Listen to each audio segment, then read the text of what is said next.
আধিপত্য বিস্তারকে কেন্দ্র করে এক ব্যক্তিকে কুপিয়ে হত্যা করা হয়েছে। এ হত্যাকাণ্ডের জের ধরে ১০ মার্চ মঙ্গলবার রাতে প্রতিপক্ষের অন্তত ৪০টি বসতবাড়িতে হামলা চালিয়ে ভাঙচুর, লুটপাট ও অগ্নিসংযোগের ঘটনা ঘটেছে। পরিস্থিতি নিয়ন্ত্রণে কাজ করছে পুলিশ, সেনাবাহিনী, র্যাব ও ফায়ার সার্ভিসের সদস্যরা।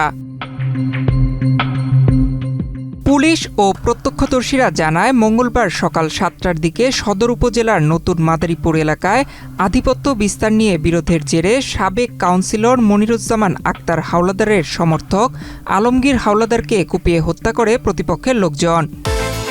বিকাশ পেমেন্টে ১০,০০০ টাকার বেশি অফার, শপিং চলছে তো।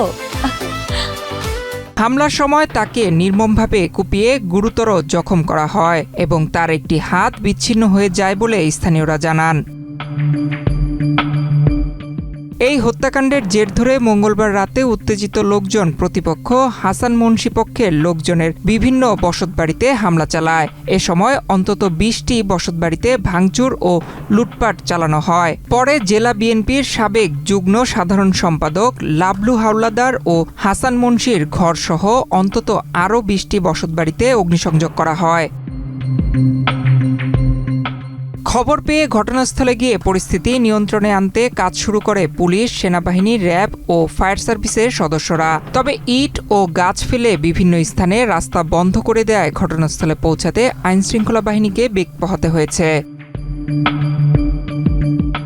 পুলিশ ও স্থানীয় সূত্রে জানা যায়, আধিপত্য বিস্তারকে কেন্দ্র করে নতুন মাদারীপুর গ্রামের মনিরুজ্জামান আক্তার হাওলাদার ও হাসান মুন্সি পক্ষের মধ্যে দীর্ঘদিন ধরে বিরোধ চলে আসছে। ২০২৪ সালের ৫ আগস্ট সরকার পতনের পর থেকে এই বিরোধ আবারও মাথাচাড়া দিয়ে ওঠে। এর আগে ২০২৫ সালের ২৩ মার্চ শ্রমিক দলের পাল্টাপাল্টি কমিটি গঠনকে কেন্দ্র করে দুই পক্ষের মধ্যে দফায় দফায় সংঘর্ষ হয় এবং শত শত ককটেল বিস্ফোরণের ঘটনা ঘটে।